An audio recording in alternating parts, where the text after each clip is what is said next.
Shine with Kendall Lanice. Real talk for real people. Let's shine together. Shine with Kendall Lanice. Real talk for real people. Shine with Let's shine together. Real talk for myself. Thank you for shining with me first and foremost every week on Shine with Candi Everett. I am a certified transformational life coach, speaker, author, as well as a certified financial coach. Each week I hope to elevate you, educate you, and entertain you with our various guests and various topics here on Shine with Candi Everett. Thank you so much for tuning in. Don't forget to tell a friend. And now on to this week's show.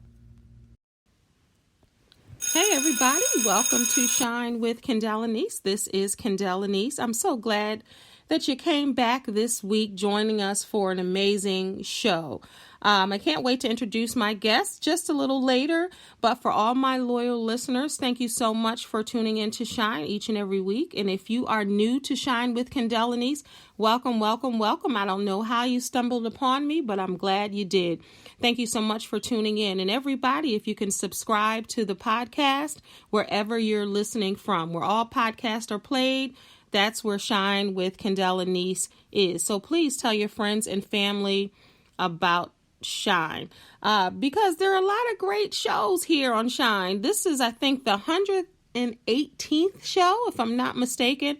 So I have a lot of great shows up and loaded for you today. And the beautiful thing about a podcast is you can listen from anywhere at any time. You can listen from the gym, from your office, from your car, in the comforts of your own home. You can listen from your iPad, your cell phone, or your tablet, and all of that good stuff. So you can catch us anywhere at any time, and they are available for you. I'm excited about today's show. Once again, we're going to be talking about Women's History Month, because you know it's March, right? And that's Women's History Month. So I have 3 Jersey girls on deck ready to speak to you all to tell you what Women's History Month means to them and who shaped their lives, the women in their lives. So just in a moment, we'll be talking to them. But as always, before we get started, I'm going to start with this week's Life Note. Be right back. All right, it's time for this week's Life Note. All right, so this week's Life Note is, each time a woman stands up for herself, she stands up for all women. That quote is by Maya Angelou. I'm going to repeat it. Each time a woman stands up for herself, she stands up for all women. And that's by Maya Angelou. All right. So, as I said, we are going to be talking about Women's History Month. For those of you that don't know, it's Women's History Month. I am here to remind you. And I had another show lined up for today, and I said, no. Let me gather some women, Jersey women, to just talk about womanhood and what it means to them and what the history means and their personal histories means to them and how it shaped them. So I'm excited about that. So what I'm going to talk about, let me just introduce the show real quick and just tell you about Women's History Month. I'm excited to get our guest on. So Women's History Month had its origins as a national celebration in 1981 when Congress passed, which was authorized and requested by the president to proclaim week beginning March 7th in 1982. And it was going to be at first Women's History Week, which it actually was. Throughout the next 5 years, Congress continued to pass joint resolutions designating a week in March as Women's History Week. In 1987, after being petitioned by the National Women's History Project, Congress passed another bill, March of 1987, and Women's History Month began. Between 1988 and 1994, Congress passed an additional resolutions requesting and authorizing the president to proclaim March of each year as Women's History Month. Since 1995, presidents have issued a series of annual proclamations designating the month of March as Women's History Month. These proclamations celebrate the contributions women have made to the United States, recognizing specific achievements that women have made over the course of American history in a variety of fields. All right, so that's what we're going to get into this week's show. And ladies, are you there? Yes, I sure am. We're here. All right. So you hear the voices, and let me just give you the names. I have Tishera Miles Jones, I have Deirdre Jennings, and I have Michelle Candi Everett on the line. Thank you for shining with me, ladies. Thank you for having us. Thank you for having me. I'm so pleased to have my 3 Jersey girls with me on this episode as we talk about womanhood and what Women's History Month means to you all. All right. So who do I want to start with? Eeny, meeny, miny, mo. Candi, I think I want to start with you, my dear. Okay. She said, okay. The question is, all right. So what I want to... Go ahead. Well, first I want to introduce you guys. I want to just know what you do for a living and what you do to make your soul feel good.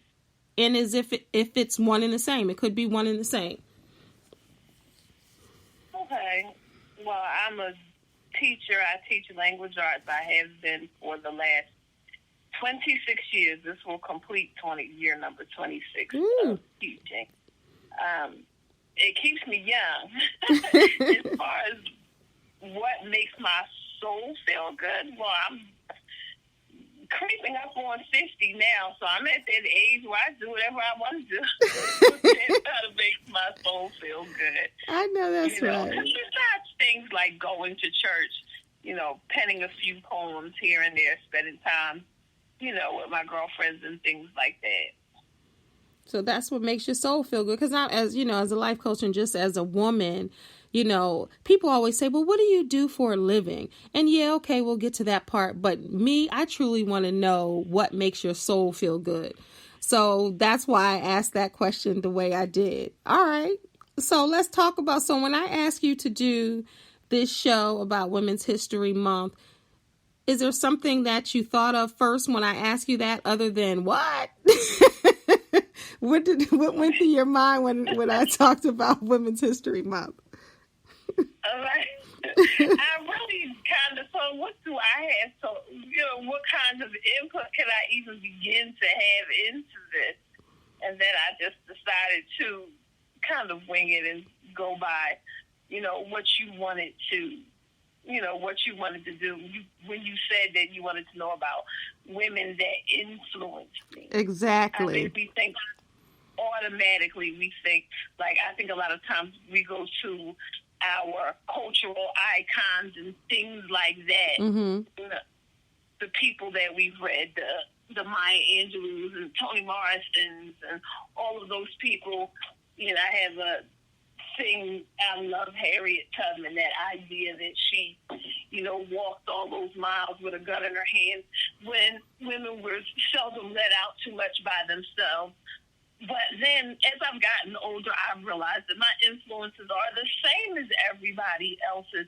The older I get, the more I realize that I'm a product of my mother. I'm a product of my grandmother, my aunties, my friends' mothers, those things. I see more of them in myself than anyone else as I get older. Yeah. And I think that that's interesting that you said that, because a lot of people, when you do say, okay, well, what women influenced you? A lot of people do talk about celebrities and they talk about people outside of their immediate circles. But as a teacher, I know you said, so of course, if I had to answer, I would definitely say my mom. I would for sure, because she really, really shaped me into the woman I am. And then I couldn't leave out my grandmothers. But as you are, Candi, I can't leave out my 5th grade teacher, Mrs. Flora Parker from Florida, but she taught in Jersey. So those are the people that really shape you. And then you admire people on the outside. So what were some of the things your mom taught you about womanhood, Candi? I don't think she gave me very many explicit lessons. It was just she was is very steadfast. She just is who she is, has always been. She's a very calm, sweet soul, consistently. And you know, a lot of people aren't like, a lot of people are moody. They're this way, one way. Very consistent, very there, but kind of an unspoken strength, an unassuming strength. You didn't have to do.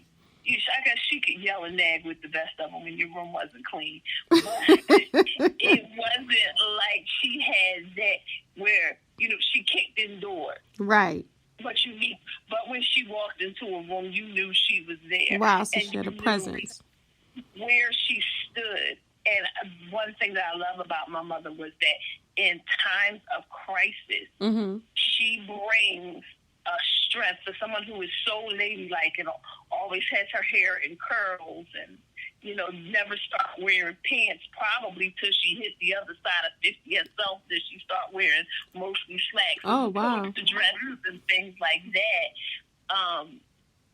In times of crisis, she has a strength like, I'm a crier. I'll fall apart. I'll be on the floor. You got to stand me or something. I'll have passed out. But she's not like that. Like, she brings a level of strength to things that is even still and now that's unbelievable.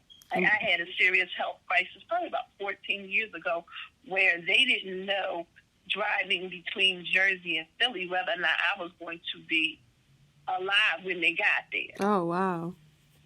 And it was never, like, my father was like, I can't go. There's no way I can get up there and find out she's not there. My mother pretty much just stepped aside, get out the way, my baby's up there, that's where I'm going. Wow. Wow. I mean, that's an awesome testimony of your mother's strength and her ability to remain calm under crisis, and really just to show you that without saying, hey, you need to be strong in crisis, you need to be this way in this area.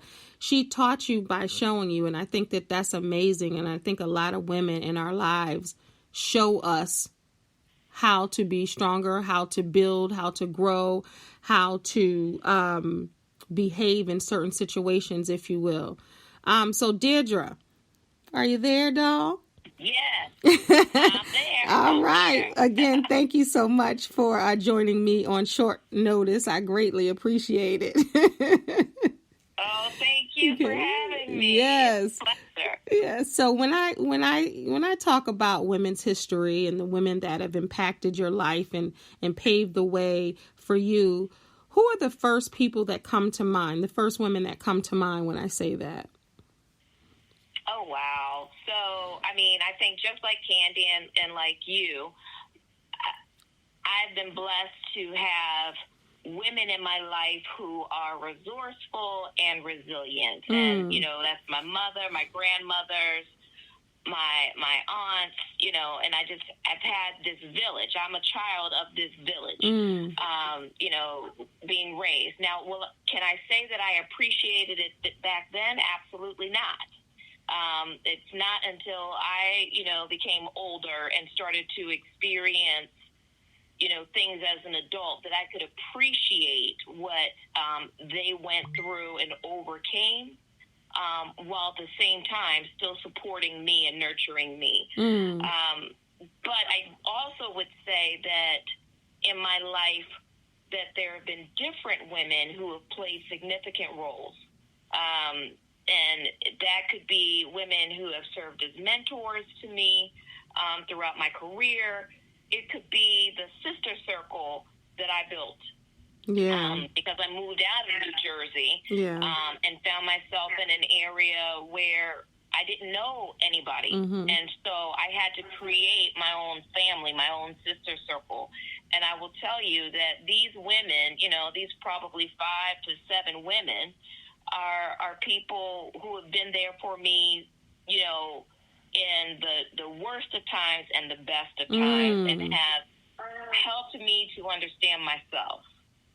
Wow. Does that make sense? That makes And total also sense. help. Wow. Yeah, and also not just understand myself, but accept myself. I remember this is probably going back now about 15 years. We would do these little sister circle get-togethers, and it was just an informal thing. And I remember one was hosted over my friend Ola's house, and she gave us all these little notepads, and she said, I want you to write down things that you value about yourself. And I was going through a tough time at that point, and I was in tears. I said, I have nothing. And she said, that's okay. And so she said, give me your pad. And she started writing down stuff, and then she handed it to another one of our friends, and another, and another. And by the time it got back to me, it was filled Wow. with these words and descriptions of who they saw me as. That's awesome. And I still have that little notepad and that information to this day because I've needed to be reminded of it. Wow.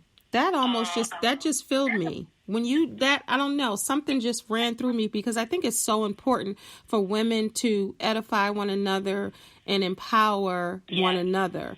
And to do something like that, I'm sure you were just very emotional at that moment. Yes. Wow. It was amazing. And, it's something that we all can do. Mm-hmm. I mean, you see on social media, now I'm sounding like the almost 50-year-old. That's all right. I'm right there with you. Candy's there with you too. Tishera, you got a couple of years, but but you see in media, whether it's social media or not, or in our music and just in culture. And it's been this way since, we were young, teenagers or what have you. But there's this whole idea of pitting women against each other. Mm-hmm. And that everything is a competition. Yep. And it's incumbent upon us to break that narrative. Absolutely. And I agree. I agree 100%. And that's why my podcast is called Shine. And the tagline is Let's Shine Together. And I always use this in an analogy. So say, for instance, we're looking up at the sky and we see that one lone star. It's beautiful. It's bright. We can see it from our front porches. But when you have just multiple stars in the sky, doesn't that look more beautiful? Isn't that something to see? It shines even brighter. And I believe that we can all shine together. We can support one another in all we're doing and celebrate one another, flaws and all, because it's important to really uplift one another. And I totally agree with you, Deirdre. Instead of pitting each other against one another, that's, with a lot of reality television, I had to stop watching, and I ended up doing a women's conference just by watching one of those shows. I'm like, okay, this is not how it should be. This is not how I like it. It makes me feel uncomfortable when women are just tearing each other down bit by bit. Right. That really, really bothers me. But I didn't ask you this question, Deirdre, and I want to ask you what you do for a living and what makes your soul feel good. Yes. Or is it one and the same? Sure. So they can be at times. One of the things I like to say is I'm not employed, I'm engaged. Come on. And that's because the work that I do, I've switched careers. Mm-hmm. I've always worked with people, and I've worked in recruiting and human resources for the bulk of my career, but it's been in different settings. So I worked in law firms as a manager for well over a decade, and after a while, the joy wasn't there. Mm-hmm. And I needed to find something that was meaningful to me, because it was no longer about just how much money you make. It was about, what is the meaning of this? What's the significance? And so in 2012, I made a switch. I stepped out on faith and switched into the field of international development. And so I manage the recruiting for our international projects. trying to help make the world better. And, and then I also do human resources and a lot of work in terms of equity, diversity, and inclusion. Wow. And in terms of what makes my soul sing, what a beautiful way to say that. I will say it depends. I try to nurture my soul. I try to listen to what my soul says. And so one of the things that I started doing around the same time that I changed careers is I've always admired singers. Mm-hmm. Which you are. Well, I didn't do it. I did not do it until, my adult years. And I did it in church, and I never did it any place else. And then about 8 years ago, I said, I really love jazz, and I want to sing jazz. And so I stepped out on faith and started doing it, and I started setting incremental goals for myself that, I would get better and eventually have my own shows. And I'm fortunate and blessed enough that now that happens. I have, probably 4 or 5 shows a year, which is just the right amount for me so that I can manage the rest of my life. So I sing jazz. I will curl up with a book. I'm a bookworm. I know Candi is as well. And, it just really depends. And then sometimes nurturing my soul is being with people, like my friends, my sister circle, just spending time with them, having a meaningful talk, or just being together. So it really just depends. I'm going to have to come plop myself in one of your sister circle moments. I'm going to have to join it because it really does. It does sound awesome. And I remember you putting on social media when you wanted to start singing jazz, and I remember you booking gigs, and I still have to come to one. I know I promised you that, and I just want to say publicly, thank you so much. You're talking in the spirit of sisterhood and sisterhood circles. You reaching out when my dad passed, and trying to call me and meet with me and all of that. I greatly appreciate it because I know you know what that feels like. Yeah. So I appreciate you for that, and it didn't go unnoticed. Trust me. Well, you know what? It's an honor, and one of the things you're still, processing all these things, and this is a walk, and it's been nearly 5 years for me since my father died, and one of the things that I feel has been helpful is having some context for it. I mean, there's never really something that makes it okay, but it puts it in a context. And if I can use what I went through in terms of my father, becoming ill and dying unexpectedly, and I can use that to help somebody else on their journey of grief, then all of a sudden it makes sense to me. And I appreciate that. And that's really what we need to do as women. And I'm going to continue saying it. You said it. Candi said something similar, is really just really being there, supporting one another and looking within our immediate circles and from people who we least expected, So that's so important to me in the work that I do, and everything that I stand for and speak about is really trying to empower all people, especially women, because I think it's important to change the narrative on women don't get along, or women are always at each other's throat, or women are catty. I want to really change that narrative to women are power. We're powerful beings, and we do support one another. We definitely do. So, Miss Tishera, are you there, darling? Yes, I'm here. Okay. I am here. So listening to all this conversation with Candi and Deirdre, I want to know, for those that don't know, what you do for a living and what makes your soul feel good. What makes that spirit dance?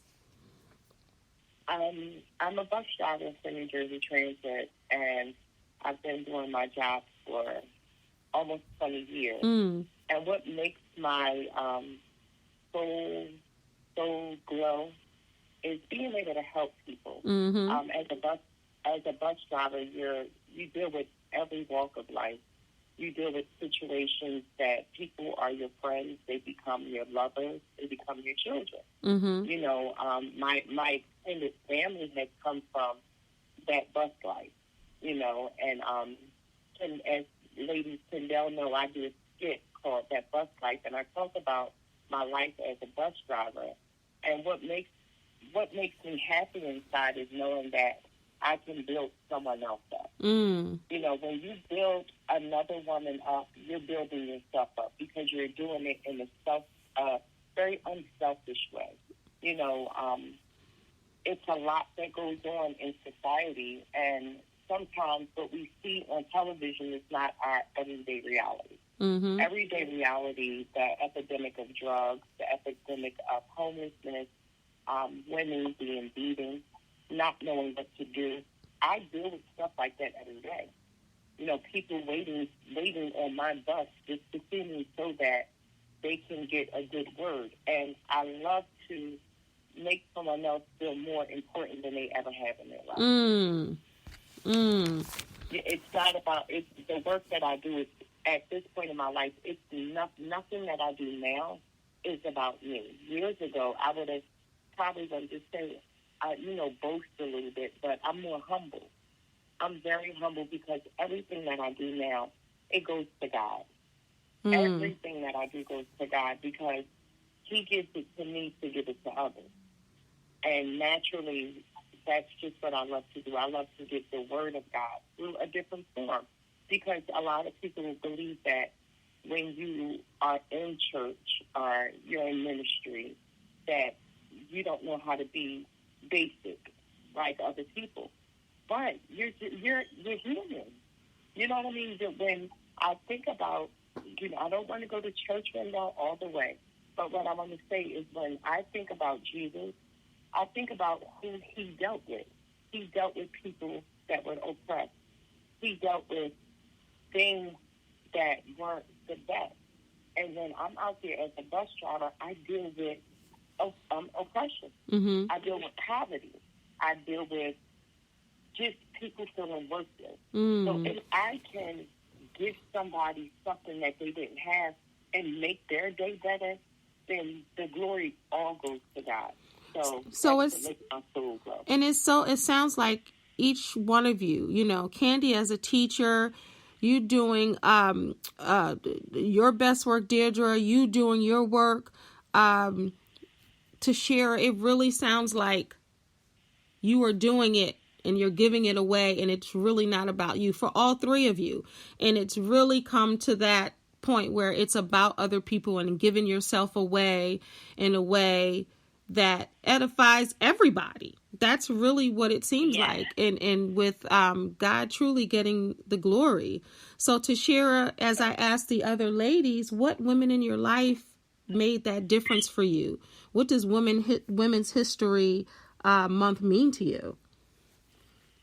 As I've gotten older, I've learned more about women's history. Mm-hmm. So I didn't grow up knowing about Women's History Month. Like anyone else, you grow up with knowing, your Oprahs, your Maya Angelou, Mm-hmm. Harriet Tubman. You grow up learning that. Mm-hmm. But when it comes to who was my strength to me has always been my grandmother. Mm-hmm. Has always been my grandmother. My grandmother was the one that no matter what anyone has ever had to say about me, she made sure that I was lifted up. She made sure that I knew right from wrong. She made sure that you're going to keep going. And still to this day, that is what instilled in me to keep going, no matter the circumstances, no matter the situation, no matter what anyone says about you.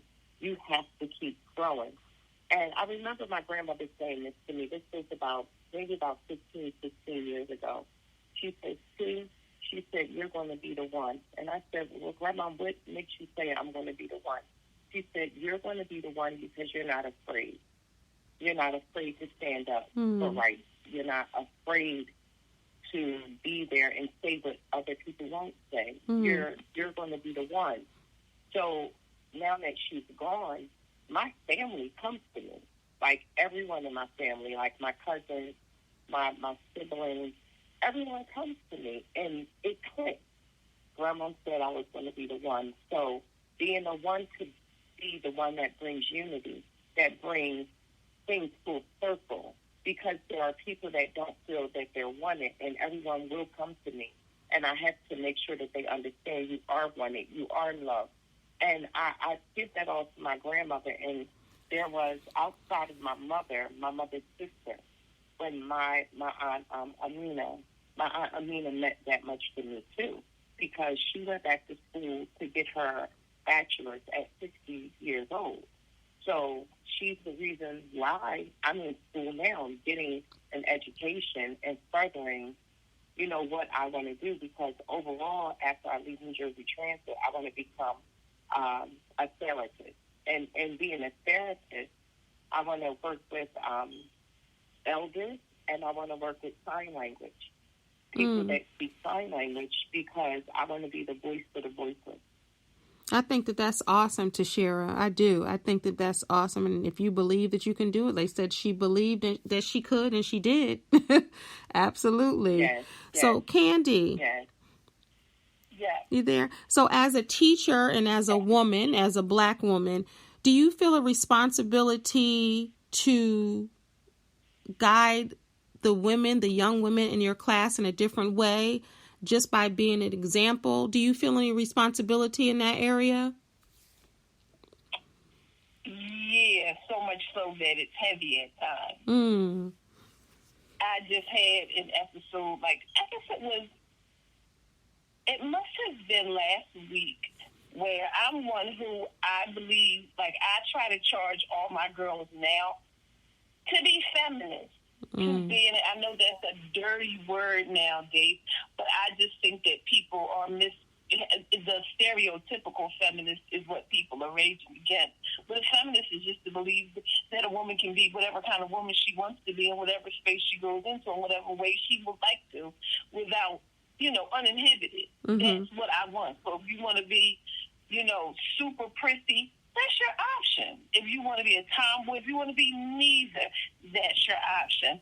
And I realized that somewhere in there, within viewing them in that feminism, I had to become a little practical. Because I coached cheerleading for years too, 2 seasons a year. So I've coached 30-some seasons of cheerleading over the years.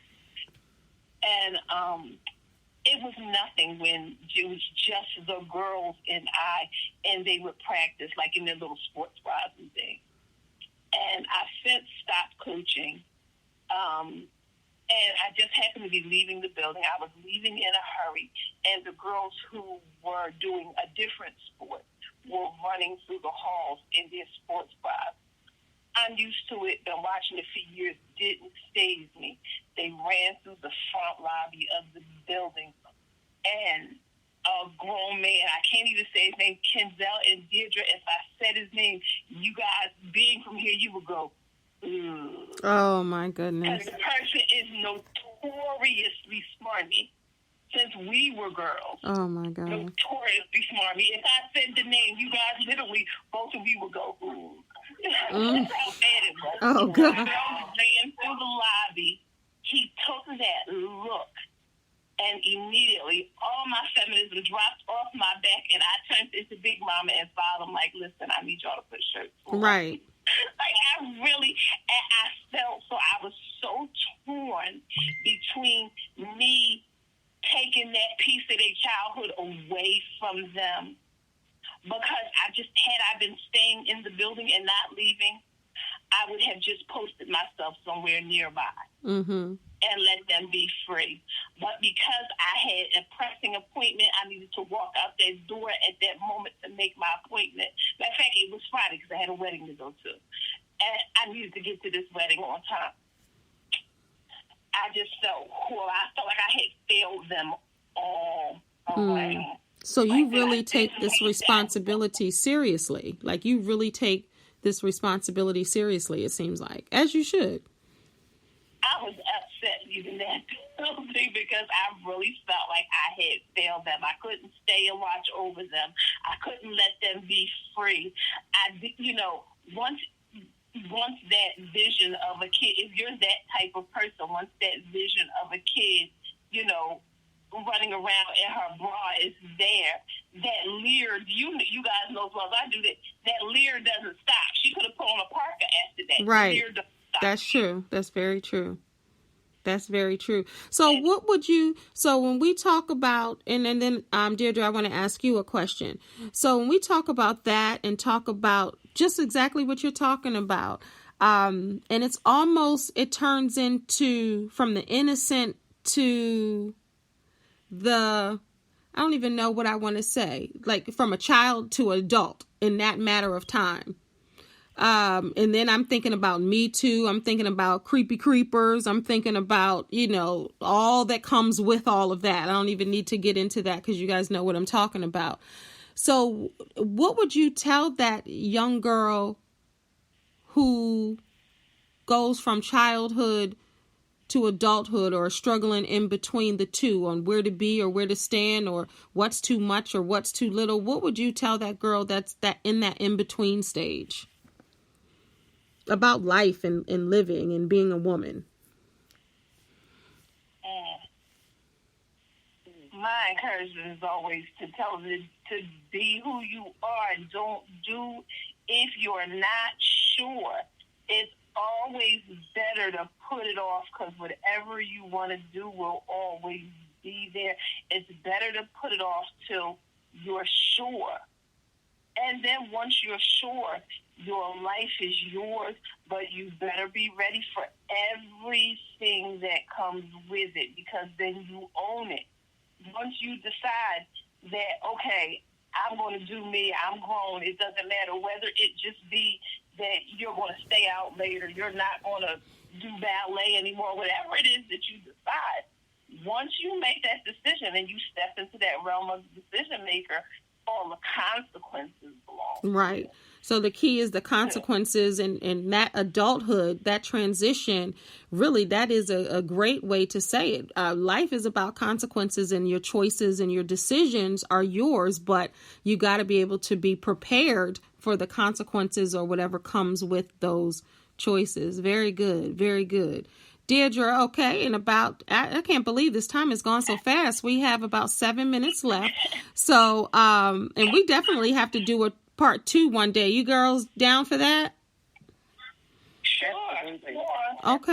Okay. So, Deirdre, I wanted to ask you maybe in about, a minute or so, what would you tell that woman or that young girl? Because it's not just the young girls that don't have the support and the peer support, but sometimes older women in their 30s or 40s or 50s, they don't have that sister circle like you have. And they say, well, I don't have what you have, or how can I have one? What would you tell that person that's kind of looking at you saying, well, yeah, that's nice. She has a sister circle, but I don't have one. What would you tell her?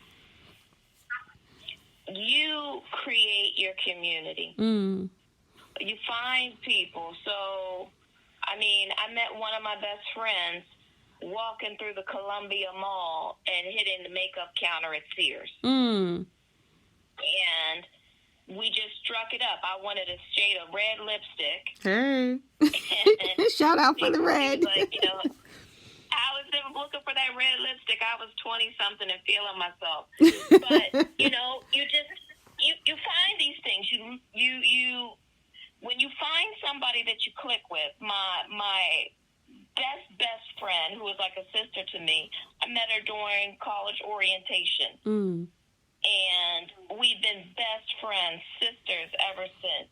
You meet people and you take the time, and sometimes it's a little intimidating because even though you see I can talk a lot, my natural state is I'm actually a little bit introverted. I get that.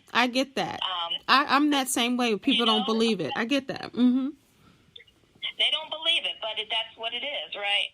But I try to let myself be open to meeting people and getting to understand people. And when I find those common links, then we just explore that. And one of the things that I found that was just wonderful is you can invite people into this circle. And so, the circle that we have, is, some people from church, some people that are my friends from, college. And, I mean, it's not like this big, huge formal thing, and we don't meet the way we used to, but you can do this with anybody that you meet. You form that bond the same way that you can bond over talking about, now see, I'm dating myself, who's watching Scandal or what's going on with Beyonce or whatever. You can have that same conversation and say, you know what, but let's get together. That's so true.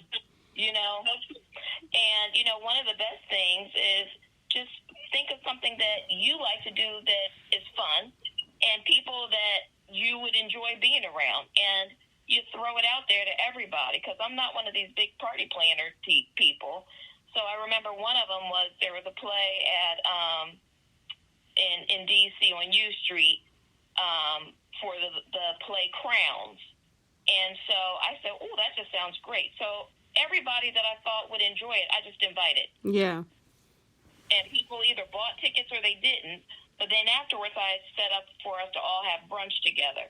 And so all of a sudden, all these people that didn't know each other started to know each other and became friends. See, I love that. I love that. We're running out of time. So I want to get to Tishera. I love that. Create your own community. Step out on faith.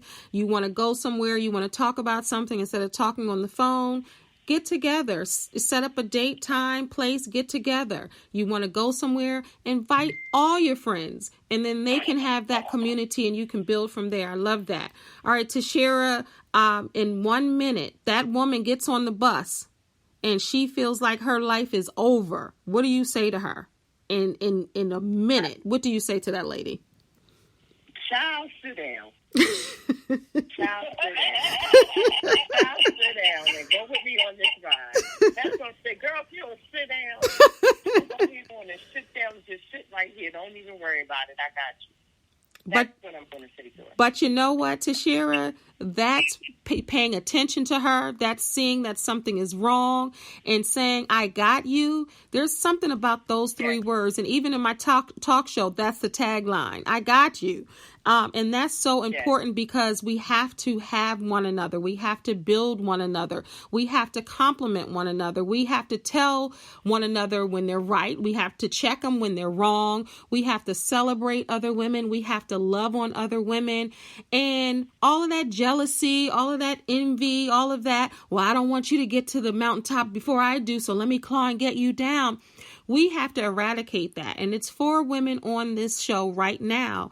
And if we do our part and then share that with other people and hopefully they do their part, I think as women, we would be in a better place. Would you agree?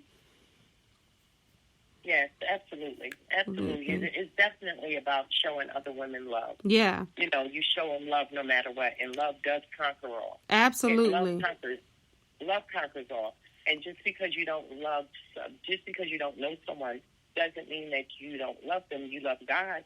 And if you love God, God is love. Right. So you have to be able to show the same thing to other people. Right. And, just thank you for having me on the show. Absolutely. And I appreciate you guys. I appreciate you guys a lot. Everybody, thank you. Thank you so much, Candi. Thank you, Deirdre. Thank you, Tishera. I really appreciate it. I really, really do. And we're going to do a part 2. You are so welcome. I just want to end with what my mother instilled in me. She would always say to me when I was young, even as an adult, you want for your sister what you want for yourself. And it's so true. You want for your sister what you want for yourself. If you win, I win, we all win. We can celebrate together and individually, but knowing that it's a win for all women. I thank you, girls, so much. I thank you, everyone, for tuning in to Shine with Candi. Don't forget to subscribe. And remember, you are a star, so don't allow anyone to dim your shine. Until next time, God bless. Peace. Shine with Candi. Real talk for real people. Let's shine together.